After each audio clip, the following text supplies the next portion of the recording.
नमस्कार दोस्तों, पशुपालन चैनल में आपका बहुत बहुत स्वागत है।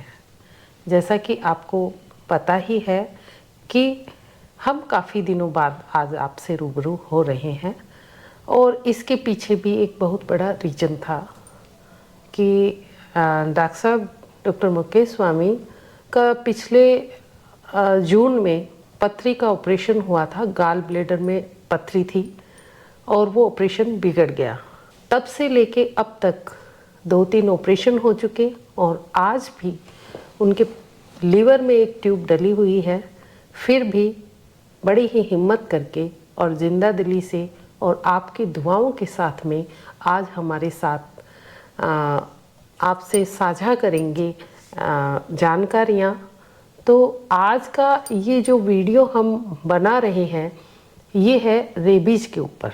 तो हम डॉक्टर साहब से पूछेंगे रेबीज के बारे में कि रेबीज क्या है, ये बीमारी फैलती कैसे है, इसके लक्षण क्या क्या हैं और इसका बचाव उपचार क्या है और ये विश्व रेबीज दिवस कब मनाया जाता है और क्यों मनाया जाता है। इन सभी की चर्चा करेंगे और जानेंगे बहुत सारी जानकारी रेबीज के बारे में। तो आइए मिलते हैं डॉक्टर मुकेश स्वामी से। नमस्कार डॉक्टर साहब। नमस्कार। नमस्कार पशुपालक सबसे पहले तो सभी हमारे सब्सक्राइबर की तरफ से और हमारी तरफ से आप जल्दी से ठीक हो जाएं, यही शुभकामनाएं हैं। बिल्कुल भाई लोगों, आप लोगों की दुआ से ही अभी आपके सामने बैठा हूँ।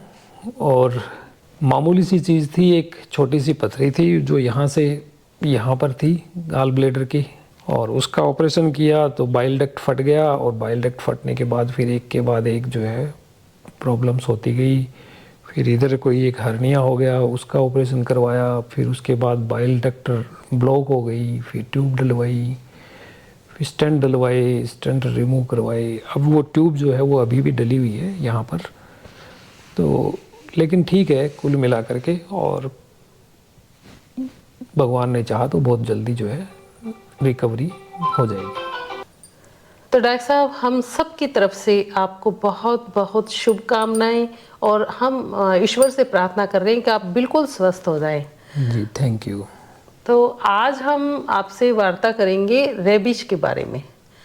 तो रेबीज से तकरीबन हर आदमी परिचित है। रेबीज नाम आते ही डॉग और रेबीज ये दोनों चीज़ें एक साथ दिखाई देती है।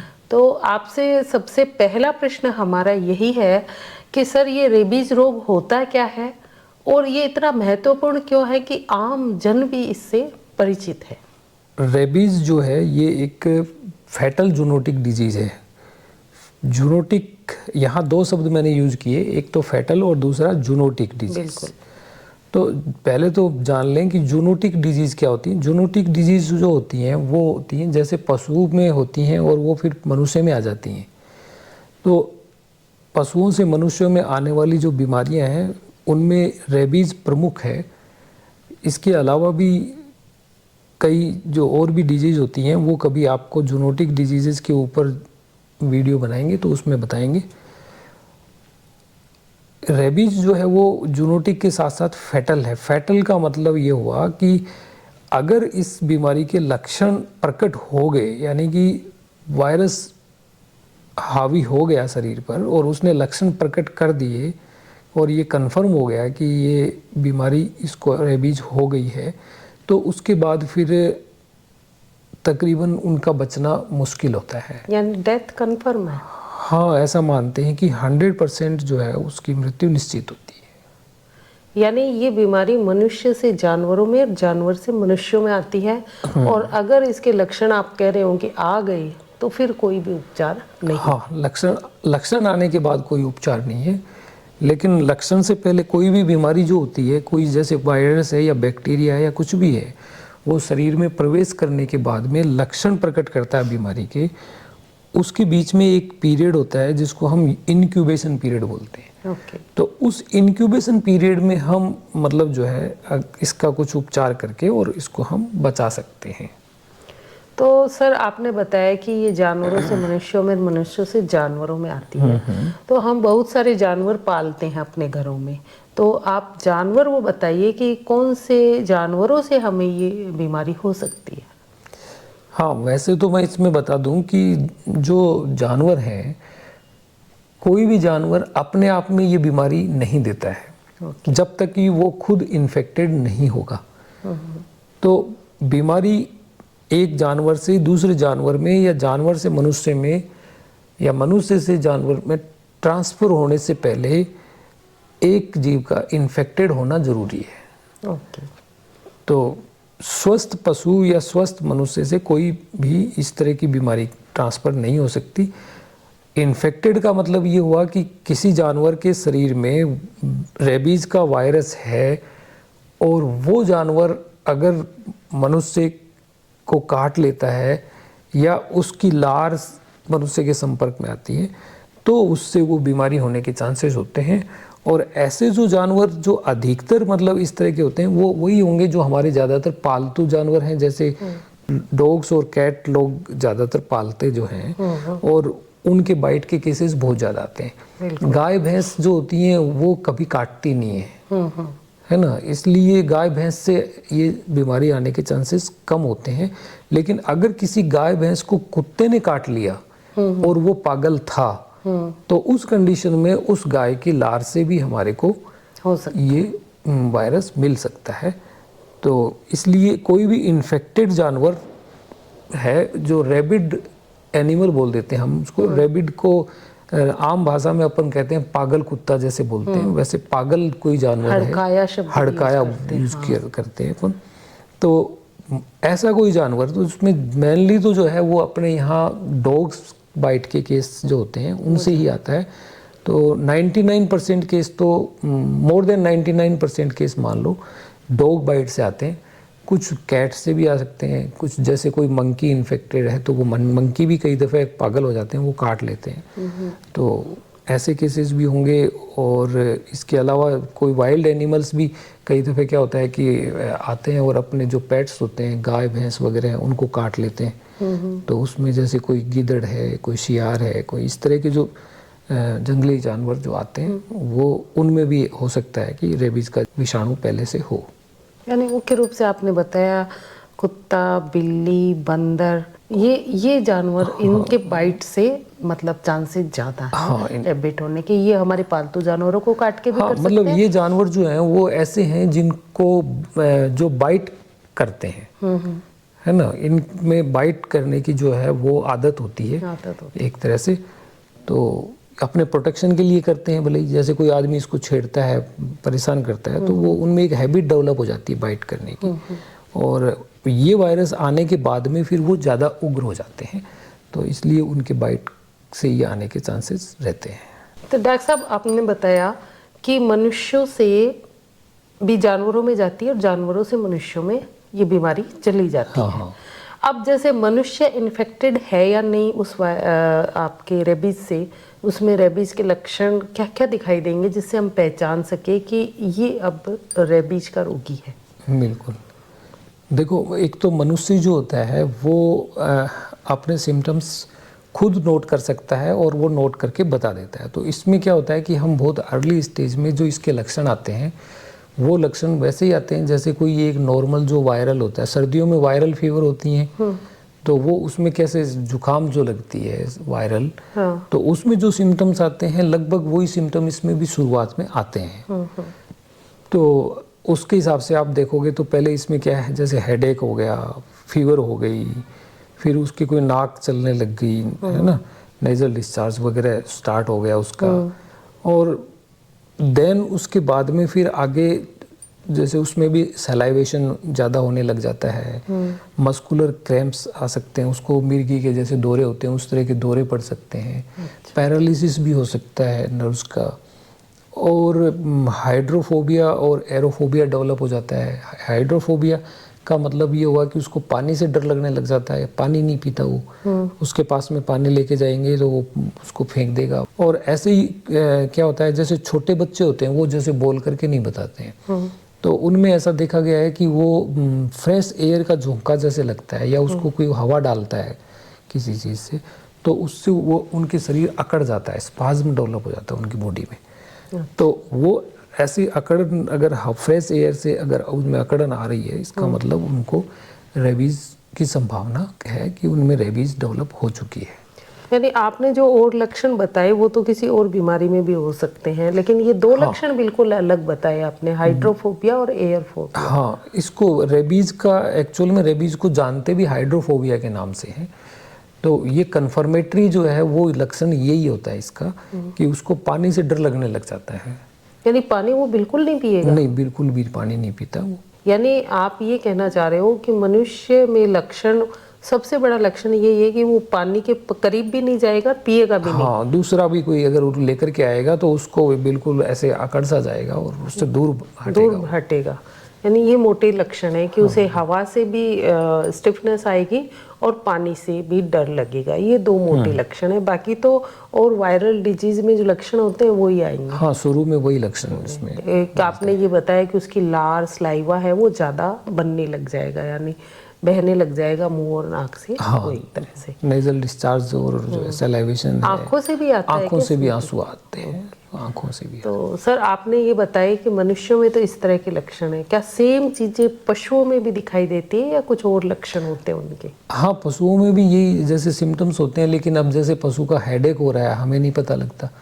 मनुष्य तो बोलकर बता देता है कि भाई मेरे को सिर दर्द हो रहा है, तो उन चीज़ों का इसमें पता नहीं लगता। तो जानवरों को हम लोग जो है उनके और जो दूसरे लक्षण हैं उन लक्षणों से पहचान देते हैं कि इसमें रेबीज डेवलप हो गई है। तो वो लक्षण जो होते हैं उनमें भी क्या होता है कि जैसे सबसे पहले जो जानवर हैं उनका जैसा बिहेवियर है वो थोड़ा सा चेंज होएगा। चेंज कैसे होएगा? अगर कोई जानवर थोड़ा मतलब सीधा साधा है, सरल स्वभाव है उसका, तो वो उसके चांसेस हैं कि वो थोड़ा सा और ज़्यादा और डल हो जाएगा और एकदम शांत हो जाएगा, आंखें उसकी मंदी सी हो जाएंगी और जैसे वो कोई नशे में हो इस तरह से हो जाएगा वो। और कुछ जानवर जो बहुत ज़्यादा एक्टिव होते हैं वो और ज़्यादा एग्रेसिव हो जाते हैं। अच्छा। तो वो है, तो जो इस तरह के जो जानवर जो ज़्यादा जैसे एग्रेसिव हो जाते हैं उस कंडीशन को हम फ्यूरियस कंडीशन बोलते हैं इसकी। और वो जो दूसरी है इसकी अपोजिट, उसको हम डम फॉर्म बोलते हैं। जानवरों में ये दो फॉर्म देखी गई हैं, डम फॉर्म और फ्यूरियस फॉर्म। नहीं सर, इसमें मैं ये जानना चाहूँगी कि क्या वहाँ भी हाइड्रोफोबिया और ये दोनों लक्षण आएंगे? हाँ बिल्कुल, वो लक्षण दोनों इसमें भी आएंगे। हाइड्रोफोबिया, एरोफोबिया से तो इतना नहीं पता लगता है क्योंकि एनिमल्स जो हैं वो एडिक्ट होते हैं, हवा के अंदर ही रहते हैं ज़्यादातर बाहर। लेकिन हाइड्रोफोबिया से हम इसको कंफर्म कर लेते हैं कि ये इसमें रेबीज है। यानी लार तो उनके बहुत ज़्यादा गिरेगी मुंह से, नेजल डिस्चार्ज भी होगा और पानी बिल्कुल नहीं। हाँ, लेकिन लार है, नेजल डिस्चार्ज है, ये दूसरी कुछ डिजीजेज में भी हो सकता है। और नर्वस सिम्टम्स भी दूसरी डिजीजेज में आ सकते हैं कि जिससे जो दिमाग के लक्षण है ना, ऐसा लगता है कि पागल हो गया है, वो लक्षण भी दूसरी डिजीज जो होती हैं कुछ ऐसी उनमें आ सकते हैं। तो इसलिए वहाँ से इतना 100% कन्फर्मेशन हम नहीं करते। 100% कन्फर्मेशन के लिए तो फिर या तो उसके लेबोरेटरी कोई जांच हो और या फिर हम प्रोबेबिलिटी शो करते हैं कि जब उसमें हाइड्रोफोबिया डेवलप हो जाए, पानी से डर लगने लग जाए। यानी पशुपालक भाइयों बहनों, इसका मुख्य लक्षण डॉक्टर साहब से वार्ता करके हमें यही मिला कि पानी से उसमें डर बैठ जाएगा, पानी के नज़दीक नहीं जाएगा, पानी बिल्कुल भी नहीं पिएगा, चाहे मनुष्य हो या पशु हो। तो ये मुख्य लक्षण उसमें रेबीज का दिखाई देगा। तो सर आपने बताया मनुष्य और पशुओं में दोनों में लक्षण भी आपने बता दिए। अब आप ये बताएं कि ये मनुष्य के शरीर में प्रवेश कैसे करता है ये वायरस और कितने समय लगता है इसको अपने लक्षण प्रकट करने में? बिल्कुल, अभी जैसे मैंने ये पहले आपको बताया था कि इसको लक्षण प्रकट करने में 7 दिन से लेकर के और 1 वर्ष तक लग सकता है। ये ऐसा WHO की गाइडलाइंस में है। 1 वर्ष तक का समय लग जाएगा? 1 वर्ष, यानी किसी को अगर आज किसी कुत्ते ने काटा है, रेबिड कुत्ते ने कहूँगा मैं, नॉर्मल कुत्ता अगर कोई काट ले तो रेबीज नहीं होता है, लेकिन कोई भी रेबिड पशु अगर उसने काट लिया है और उसके लार के संपर्क में आए, काट लिया वर्ड हम यूज इसलिए करते हैं क्योंकि जब तक स्किन में घाव नहीं होगा तब तक ये अंदर प्रवेश नहीं करेगा। अच्छा, तो काट लिया वर्ड हम इसलिए यूज कर रहे हैं क्योंकि काटने पर घाव भी होता है और उसकी लार भी संपर्क में आती अच्छा। है ना। लेकिन अगर हमारे स्किन में पहले से कोई कट है और वो सिर्फ चाट लिया पशु ने, काटा नहीं, सिर्फ चाट लिया या उसकी लार उस पर लग गई, तो उसके चांसेस हैं कि वो शरीर में प्रवेश कर जाएगा। देखो, लक्षण आने के लिए क्या सिस्टम हुआ कि जैसे जानवर काटेगा, रैबिड जानवर काटेगा, तो रैबिड जानवर काटने के बाद में वो वायरस यहाँ पे रिप्लिकेट होगा। मान लो उसने यहाँ काटा तो यहाँ पे पहले वो रिप्लिकेट होगा, फिर वो यहाँ से तंत्रिका तंत्र को पकड़ेगा, तंत्रिका तंत्र को पकड़ करके फिर वो सीधा बैकबोन पे जाता है, पीछे की रीढ़ की हड्डी के अंदर जो वो चलती है स्पाइनल कॉर्ड, उस स्पाइनल कॉर्ड के अंदर चला जाता है। Spinal cord central nervous system का पार्ट है। सेंट्रल नर्वस सिस्टम जो होता है अपना केंद्रीय तंत्रिका तंत्र, केंद्रीय तंत्रिका तंत्र के दो मेन जो है वो है इससे होते हैं, एक तो ब्रेन और दूसरा स्पाइनल कॉर्ड। ठीक है, तो वो स्पाइनल कॉर्ड के अंदर प्रवेश करके फिर वहाँ फिर से एक बार रिप्लिकेट होता है। रिप्लिकेट का मतलब क्या हुआ कि वो अपनी कॉपियाँ बनाता है खूब सारी, यानी एक होता है वो लाखों करोड़ों हो जाते हैं। तो वो जब पर्याप्त संख्या में हो जाते हैं और उन्हें लगता है कि अब आगे बढ़ना चाहिए, तब वो वहाँ से फिर आगे मूव करते हैं और दिमाग में पहुँचते हैं। जब तक दिमाग में नहीं जाते तब तक वो किसी को ज़्यादा नुकसान नहीं पहुँचाते। हालांकि स्पाइनल कॉर्ड में आने के बाद में उसमें स्पाइनल कॉर्ड में भी इन्फ्लामेशन, स्वेलिंग देखी गई है, लेकिन ब्रेन में जाने के बाद में फिर वो ब्रेन को डैमेज करना शुरू कर देते हैं और वहीं से फिर उसके बाद जो है सिम्टम शुरू होते हैं। अब यहाँ से वहाँ तक जाने के लिए उसका एक तो ये है कि उसको सामना करना पड़ता है हमारे शरीर में मौजूद एंटीबॉडीज से, और पहले से अगर हमारे कोई वैक्सीन लगी है या कुछ मतलब ऐसा है तो डिले हो जाता है, या हमारे शरीर की इम्यूनिटी बहुत अच्छी है जिसकी वजह से वो रिप्लिकेट नहीं कर पा रहा है ज़्यादा, तब भी ऐसा कंडीशन होती है कि वो टाइम ज़्यादा ले लेता है। तो वो जब तक पूरी संख्या नहीं होगी, जैसे मान लो कि हमारा जैसे कंट्री है उसमें आतंकवादी घुस गए, अब वो आतंकवादी जब तक श्योर नहीं होंगे कि हम अपने प्रोजेक्ट को अंजाम दे देंगे, तब तक वो अपने जैसे और लोगों को तैयार करते हैं दल में बनाने के। हाँ, तो वो जब तक अपने जैसे और लोगों को तैयार नहीं कर लेते हैं और जब तक उन्हें ये विश्वास नहीं होता है कि हम जो प्रोजेक्ट कर रहे हैं वो उसको हम अंजाम दे देंगे, तब तक वो बाहर नहीं निकलते हैं, वो हमला नहीं करते हैं। तो सर आप तो वर्णन तो ऐसे ही कर रहे हो, यूँ लग रहा है कि वो सजीव, वो वायरस नहीं होकर एक सेना ही है। वायरस भी तो आतंकवादी है वो शरीर के लिए। हाँ, तो वो हमारे शरीर में घुसने के बाद में फिर वो अपनी संख्या बढ़ाता है, वो अपने जैसे कॉपी बनाता है। उसको हमारे शरीर की कोशिकाओं पर विश्वास नहीं है कि वो उसको साथ देंगी, वो तो सब उसको मारने वाली हैं। वो अपनी कॉपी बनाता है, वो इतनी कॉपियाँ बना लेता है कि उसके बाद में फिर उसको जब ये लगता है कि हाँ अब आगे बढ़ना है, तो फिर वो आगे बढ़ता है। तो वो जहाँ जहाँ भी रिप्लिकेट होता है वहाँ कुछ समय लेता है, और ये समय अलग अलग शरीर पर अलग अलग हो सकता है। जैसे किसी का 6 महीने हो सकता है, किसी का 3 महीने हो सकता है, किसी का साल भर हो सकता है।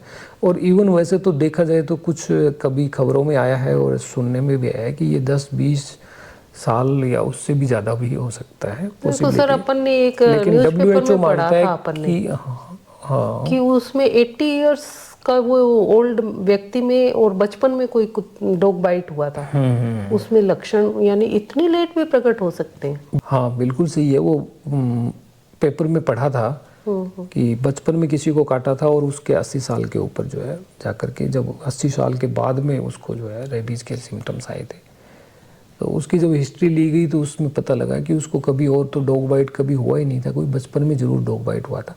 तो ये संभावना व्यक्त की गई थी कि भाई ये उस डॉग बाइट के कारण जो है ये आया हो, लेकिन ये कंफर्मेशन नहीं है। फिर भी WHO जो है वो तो यही कहते हैं कि WHO का कहना है कि 7 दिन से लेकर 1 साल के अंदर लगभग सिम्टम्स आ जाते हैं। यानी हमारे पास जिस दिन बाइट किया उससे 7 दिन का समय रहता है कि हम अपना उपचार ढूंढ लें। हाँ, 7 दिन पहले लगभग सिम्टम नहीं आए हैं। आज तक जो केसेस आए हैं उनमें 7 दिन से पहले लक्षण नहीं दिखे। तो सर आपने वायरस को जैसे वर्णन किया, तो उस वायरस के बारे में हमें थोड़ा डिटेल में बताएं कि वो कैसे आपने कहा कि वो अपने आप को वो कॉपी करता रहता है, कैसे काम करता है, ये सारा एक बार थोड़ा सा डिटेल में बताएं। देखो, वायरस जो होता है उसको हम विषाणु भी कहते हैं। विषाणु जो है ये ना तो सजीव है और ना ही ये निर्जीव है। तो सजीव भी नहीं है और निर्जीव भी नहीं है, या यूं कहें कि ये सजीव के साथ सजीव है और निर्जीव के साथ निर्जीव है। निर्जीव है, खुद का कोई वजूद खुद खुद अपने आप में ये सजीव की एक्टिविटी नहीं कर सकता, नहीं। ओके।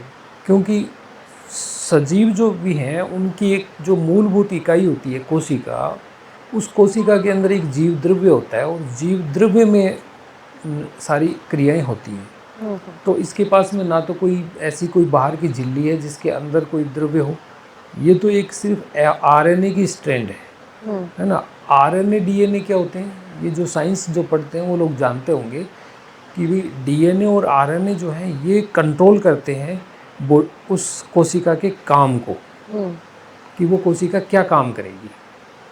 तो जो कोशिका के अंदर जो डीएनए और आरएनए होता है उसकी जगह ये वायरस जब अगर अंदर कोशिका में घुस जाता है तो इसका जो आरएनए है वो अपना काम करवाने लग जाता है उस कोशिका से। यानी एक तरह से सोचें तो कि भी ये आतंकवादी है और उस कोशिका में घुस गया उसके घर और में घुस उसको गया। हाईजैक कर लिया। बिल्कुल। हाईजैक कर लिया और उसको अपनी बंदूक की नोक पर, जैसे वो कहता है ना, ये कर ये कर ये कर, या मेरे लिए खाना बना, मेरे लिए ये बना, मेरे लिए वो कर, वैसे ही ये वहाँ जा कर के और फिर इनका जो आरएनए है वो उसको कहता है कि मेरी कॉपी बनाओ। अच्छा। यानी मेरे जैसा आरएनए, ये जो आरएनए है ऐसा ही आरएनए और बनाएगा। तो ऐसे मल्टीपल आरएनए स्ट्रैंड्स बनने लग जाती हैं सेम टू सेम। यानी अपनी कॉपियां बनाने कोशिका शुरू तो कर दी। उस पशु की शरीर की होती है या आदमी के शरीर की होती है, लेकिन आरएनए इस वायरस के जैसा बनने लग जाता है उसके अंदर। तो उसको हम बोलते हैं फिर वो कोशिका को फाड़ करके फिर ये बाहर निकलता है और फिर दूसरी कोशिकाओं को पकड़ लेता है। तो ऐसे है। तो ये जो वायरस है ये तंत्रिका कोशिका जो होती है उसको पकड़ता है। ओके। है ना।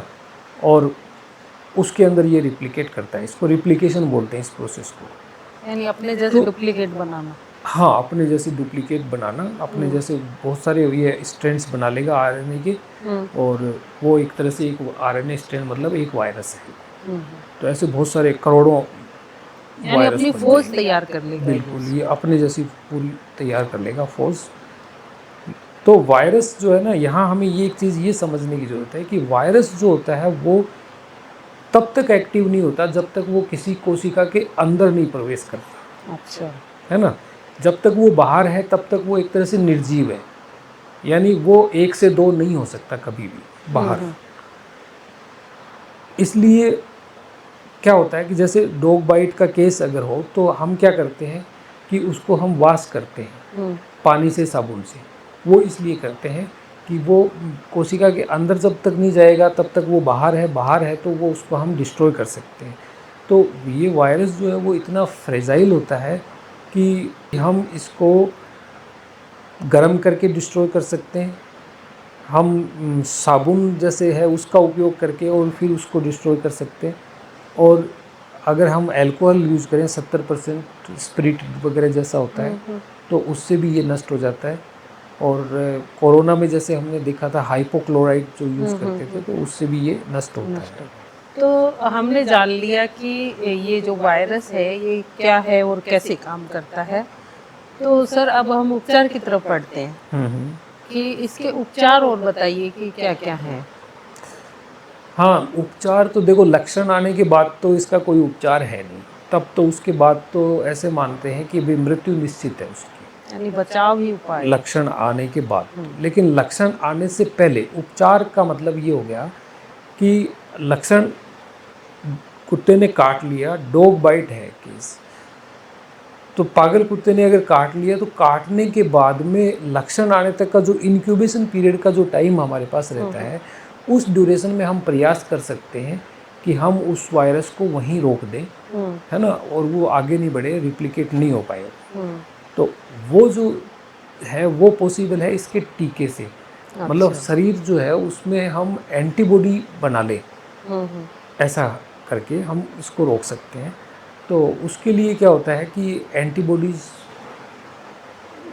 या तो बनी बनाई एंटीबॉडी हम शरीर में डालें और या हम शरीर में इसका टीका लगा करके और शरीर को एंटीबॉडी बनाने के लिए तैयार करें। तो ये दो तरीके इसके अंदर हैं। यानी इसमें रेबीज का काम टीका रहता है हाँ, रेबीज और का वो 0 से 7 डेज के बीच में लगवा लें। हाँ, पोस्ट बाइट प्रोफाइलैक्सिस PEP के नाम से जानते हैं इसको।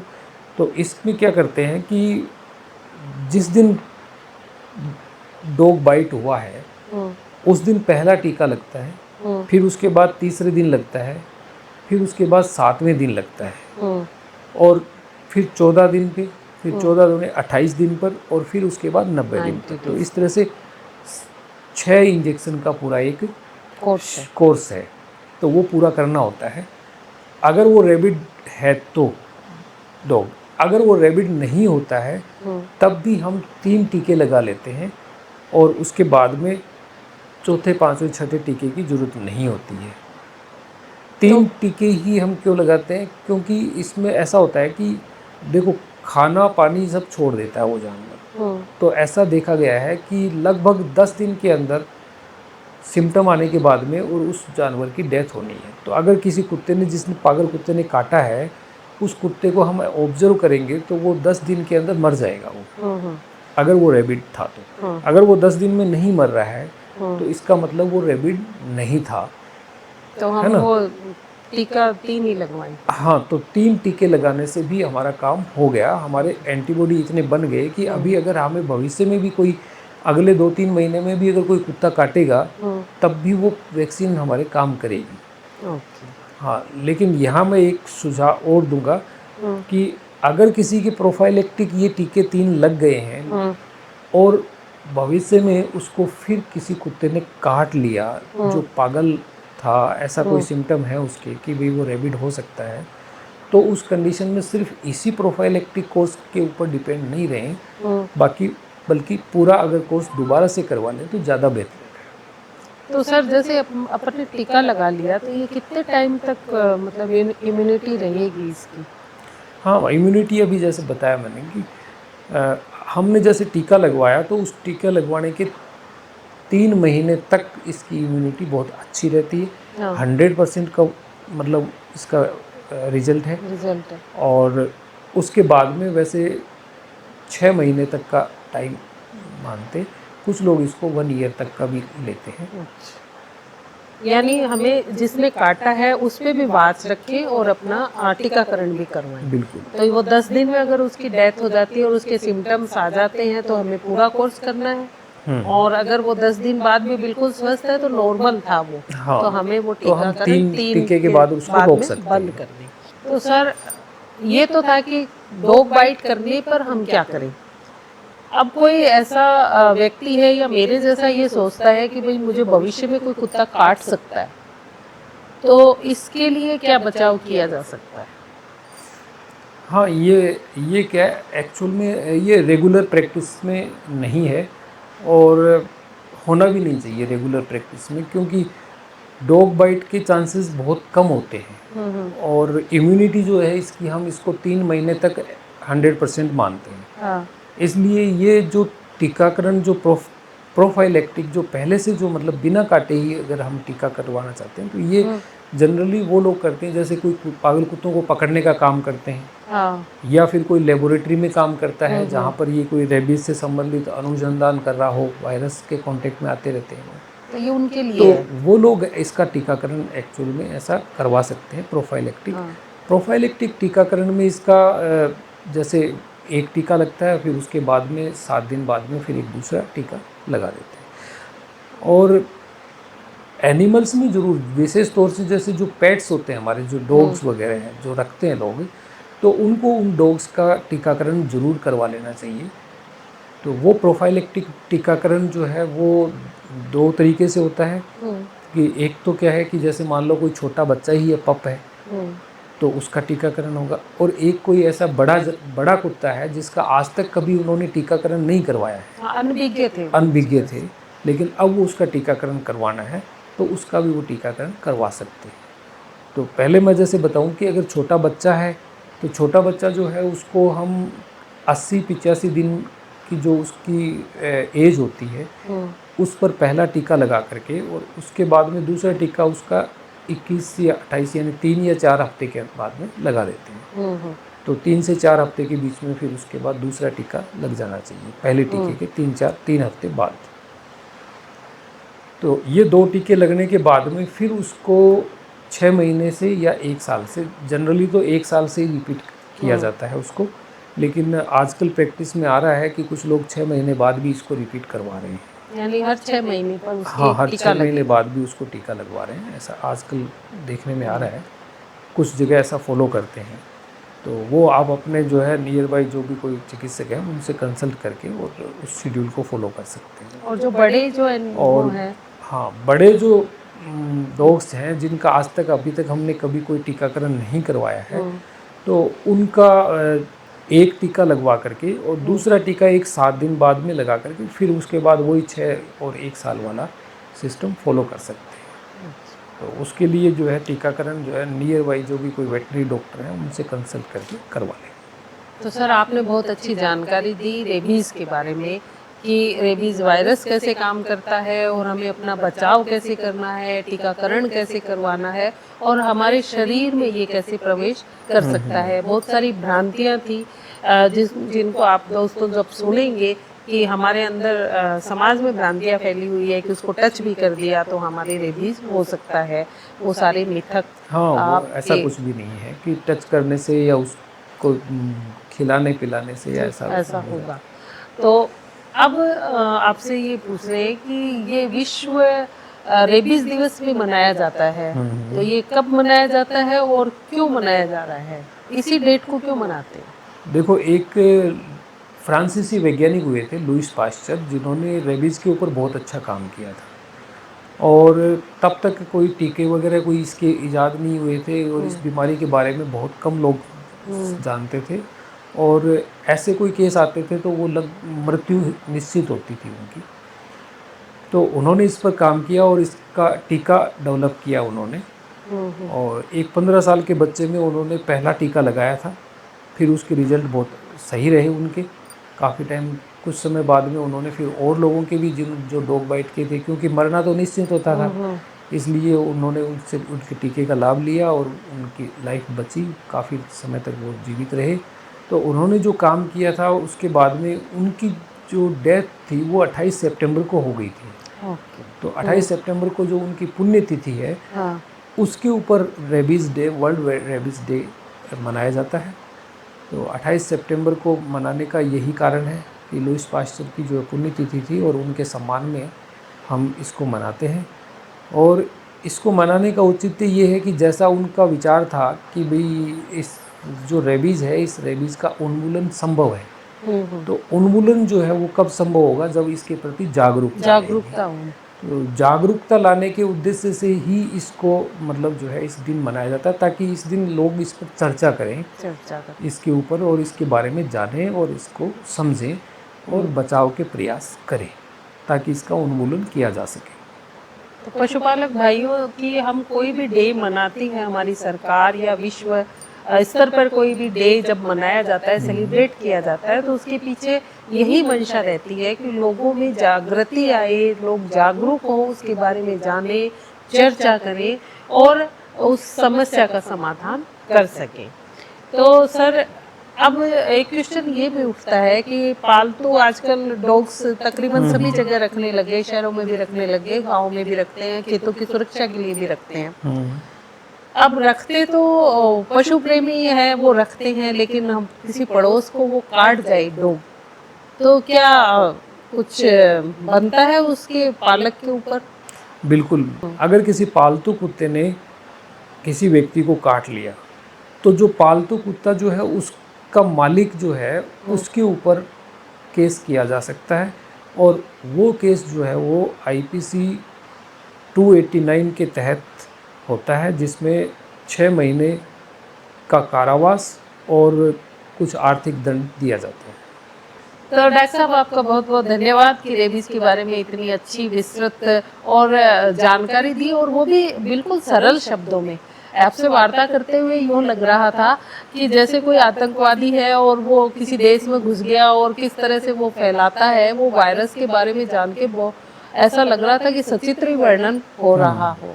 तो इसके लिए बहुत बहुत धन्यवाद। और पशुपालक थैंक भाइयों, यू। आपने भी रेबीज के बारे में बहुत अच्छा नॉलेज लिया और इस जानकारी को ज़्यादा से ज़्यादा साझा करें ताकि रेबीज से हमारी मृत्यु दर है वो कम से कम हो सके। तो पशुपालक भाइयों, वीडियो को लाइक करें, चैनल को सब्सक्राइब करें और ज़्यादा से ज़्यादा शेयर करें ताकि लोगों में नॉलेज बढ़े। या तब तक के लिए हमें विदा दीजिए। नमस्कार, जय नमस्कार, भारत, जय हिंद। जय भारत, जय हिंद।